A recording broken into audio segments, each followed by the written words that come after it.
विद्यार्थी मित्रांनो, मापारीस क्लासेसच्या YouTube चॅनलवर आपलं स्वागत आहे। आज आपण पाहणार पायथागोरस थेरम नावाचा आपला जो सेकंड चॅप्टर आहे। मागच्या लेक्चर मध्ये आपण फर्स्ट चॅप्टर संपवलाय आणि आता सेकंड चॅप्टर पायथागोरस थेरम। महत्त्वाचं आहे की पायथागोरस हा भाग जो आहे आपण 7th स्टँडर्ड पासून शिकत आलोय। पायथागोरस मग नेमका पायथागोरस काय, तर पायथागोरस नावाचा एक शास्त्रज्ञ आहे आणि त्याने काही नियम बनवून ठेवलेत। ते नियम आपल्याला शिकायचे, आपल्याला नियम शोधायचे नाहीत, त्यांनी शोध लावून ठेवलाय ते नियम आपल्याला शिकायचे। तर आपण आता सगळ्यात पहिले पाहू पायथागोरस नेमका वापर कुठं होतो। पायथागोरस थेरमचा वापर होतो राईट अँगल ट्रायंगल मध्ये। महत्वाचा आहे, मॅक्झिमम बऱ्याचशा मुलांना, नवीन विद्यार्थी असतात त्यांना पायथागोरस कुठं वापरतात हेच माहित नसतं। तर पायथागोरस फक्त आणि फक्त वापरला जातो राईट अँगल ट्रायंगल मध्ये। आणि राईट अँगल ट्रायंगल मध्ये पण तीन साइड आपल्याला या ट्रायंगल मध्ये आहेत। तर ही वाली जी साइड आहे राईट अँगलच्या समोरची साइड, याला म्हणणार आपण हायपोटेनियस।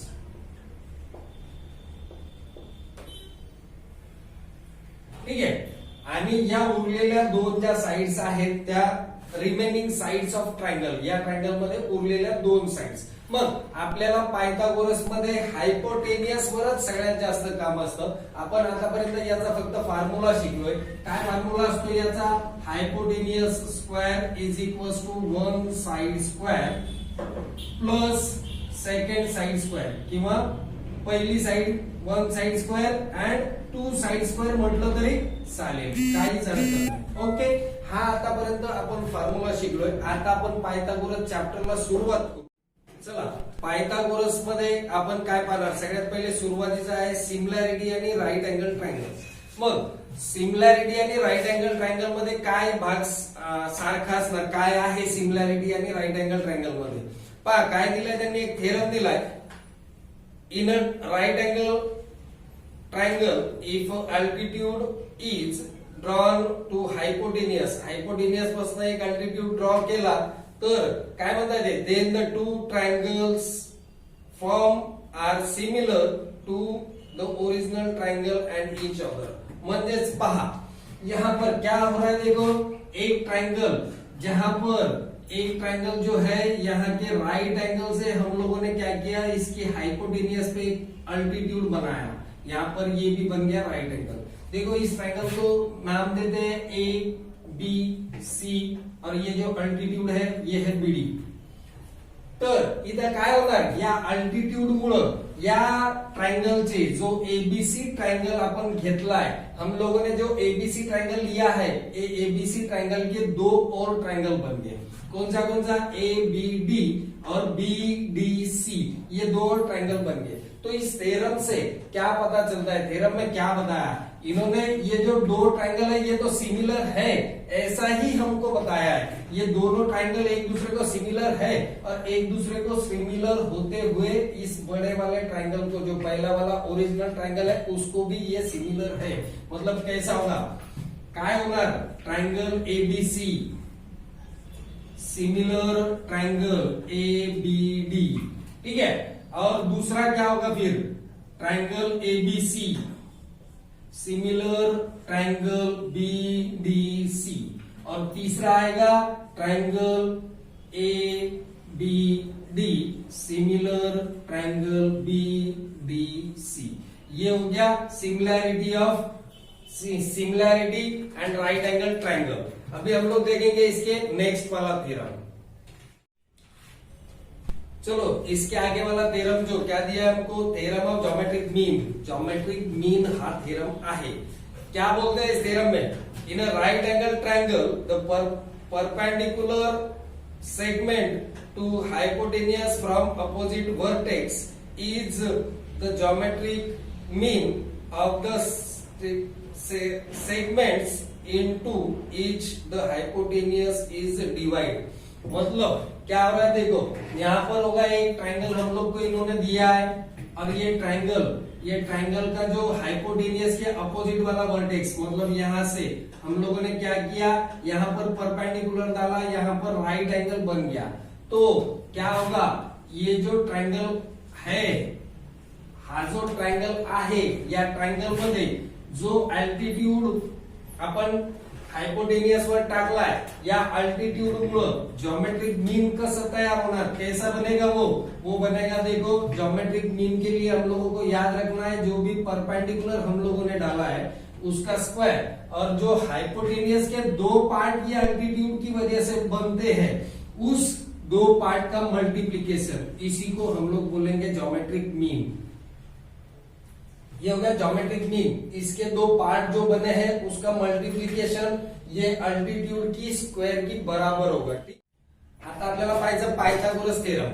पायथागोरस थेरम तर आपण मी तुम्हाला पहिल्याच याच्यात सांगितला, काय दिलंय स्टेटमेंट वाचून सांगतो, in a right angle triangle the square of the hypotenuse is equals to the sum of the square of remaining two sides, म्हणजे उरलेल्या दोन बाजूंच्या वर्गाची बेरीज ही हायपोटेनियसच्या वर्गा एवढी असते। समजा इथे एक आपल्याला ट्रायंगल दिलाय PQR नावाचा ट्रायंगल, आणि PQR ट्रायंगल मध्ये हा Q जो आहे हा आहे राईट अँगल, मग याच्यामध्ये हायपोटेनियस कोणता, हायपोटेनियस आहे opposite side of right angle, right angle की अपोजिट साइड हाइपोटेनियस होगी, तो हाइपोटेनियस यहां पर होगा PR। तो पाइथागोरस की थ्योरम की जो स्टेटमेंट है उसकी तरह क्या होगा, PR का square is equal to PQ का स्क्वायर प्लस QR का स्क्वायर। ये हो गया पाइथागोरस थ्योरम। इससे आगे हमको देखना है कॉन्वर्स ऑफ पाइथागोरस थ्योरम, ठीक है।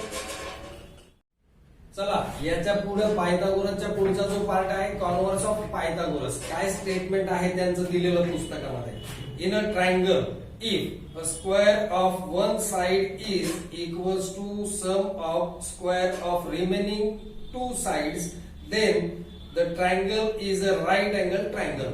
मतलब यहाँ पर क्या बोल रहे हैं वो कि कोई भी ट्रायंगल हम लोग अगर लेते हैं और इसका जो एक साइड है उसका किसी भी एक साइड का स्क्वायर, किसी भी एक साइड का स्क्वायर जो है रिमेनिंग टू साइड्स के स्क्वायर के बराबर आएगा। सपोज हम लोगों ने लिया PQR वाला ट्रायंगल, तो यहां पर अगर PR का स्क्वायर इज इक्वल टू है किसके किसके, PQ के स्क्वायर प्लस QR का स्क्वायर, अगर ऐसा है तो ये वाला जो ट्रायंगल है, ये जो ट्रायंगल है ये ट्रायंगल होगा राइट एंगल ट्रायंगल, ऐसा कॉन्वर्स में हमको बताया है। अभी हम लोग देखेंगे 30, 60, 90 वाला थ्योरम जो है, जो हमने लास्ट ईयर भी पढ़ा था। 30, 60, 90, सपोज ये ट्रायंगल जो है 30, 60, 90 डिग्री का है, मतलब ये एंगल 90 डिग्री का हुआ, ये 30 डिग्री का, और ये एंगल होगा 60 डिग्री का, ठीक है। तो इसमें हम लोगों ने लास्ट ईयर में जो पढ़ा था वो एक बार रिपीट करता हूं। क्या बताया था, opposite to 30 degree angle, 30 degree angle के सामने वाली साइड ये कैसी होती है, half of hypotenuse, and opposite to 60 degree angle is √3/2 times of hypotenuse. मतलब यहाँ पर क्या हो रहा है, 30, 60, 90 डिग्री का जो थ्योरम है उसमें क्या बताया, in a right angle triangle opposite to 30 degree, opposite to 30 degree side opposite to 30 degree angle is half of hypotenuse, and side opposite to 60 degree angle is √3/2 times of hypotenuse, ठीक है। ऐसे ही हमको 45, 90 degree का एक theorem था, वो भी देख लेते हैं। उसमें बताया था opposite side of 45 degree angle, यहां पर 45 डिग्री का एंगल बनेगा और ये भी 45 डिग्री का बनेगा। ये वाला साइड और ये वाला साइड इक्वल होगा क्योंकि ये आइसोसेलियस राइट एंगल ट्रायंगल है, इसके दो एंगल सेम है, ठीक है। तो इसमें हमको क्या बताया था, opposite to 30 degree, opposite side of 30 degree angle is half of hypotenuse, and opposite side of 60 degree angle is √3/2 times of hypotenuse. और इसमें 45 वाला जो है, 45, 90 डिग्री का जो थ्योरम है, इसमें बताया था कि opposite side of 45 degree angle is 1/√2 times of hypotenuse, ठीक है। तो ये दोनों जो थ्योरम है ये हम लोगों ने लास्ट ईयर में पढ़े थे। अभी हम लोगों को इस साल भी इस दोनों थ्योरम का काम पढ़ने वाला है प्रैक्टिस सेट नंबर 2.1 में, ठीक है। हम लोग अभी स्टार्ट करेंगे practice set number 2.1। Practice set number 2.1 का क्वेश्चन नंबर फर्स्ट क्या पूछा है हमसे। क्वेश्चन नंबर फर्स्ट में कुछ सब क्वेश्चंस हमको दिए हैं, वो हमको सॉल्व करना है। पूछते क्या दिया है, identify with reason which of the following are Pythagoras triplet. Pythagorean triplet कौन कौन सा है, नीचे दिया हुआ कौन कौन सा पाइथागोरियन ट्रिपलेट है, हमको वहां पर रीजन के साथ बताना है। तो पहला हमको दिया है 3, 5, 4, ये वाला ही है, ठीक है। तो इसमें देखो क्या करना है हमको। सबसे पहले आंसर में हर कोई साइड्स, ये जो है साइड्स के मेजर हमको यहाँ पर दिए हैं। ये 3, 5 और 4 ये ट्राइंगल की साइड के मेजर है, और ये हमको देखना है कि पाइथागोरियन ट्रिपलेट है या नहीं है। तो सबसे पहले हम लोग क्या करेंगे, इन सब के स्क्वायर्स लेंगे। 3 का स्क्वायर क्या होगा 9, 5 का स्क्वायर क्या होगा 25, और उसके बाद में 4 का स्क्वायर क्या आएगा, 4 का स्क्वायर होगा 16। अभी इसमें से सबसे बड़ा वाला जो है वो छोड़ना है और बाकी दोनों का एडिशन करना है। मतलब देखो 3 का स्क्वायर प्लस 4 का स्क्वायर क्या होगा 9 प्लस 16 कितना होगा 25। मतलब यहां पर क्या आएगा 5 का square is equal to 3 square plus 4 square हो सकता है। तो ऐसा अगर होता है तो यहाँ पर ये जो तीनों भी नंबर है ये क्या है पाइथागोरियन ट्रिपलेट है, ठीक है। 3, 5 and 4 is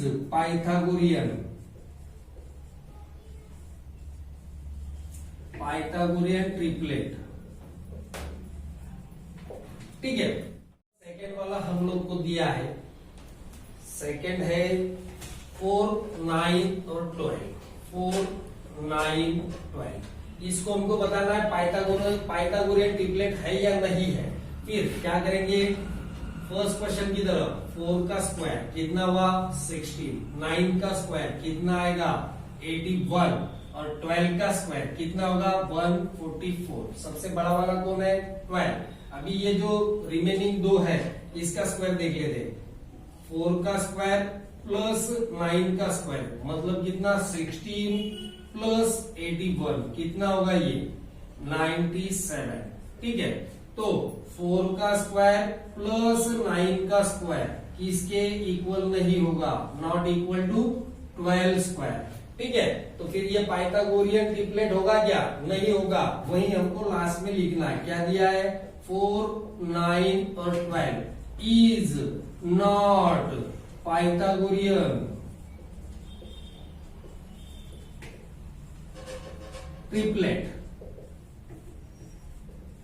ठीक है।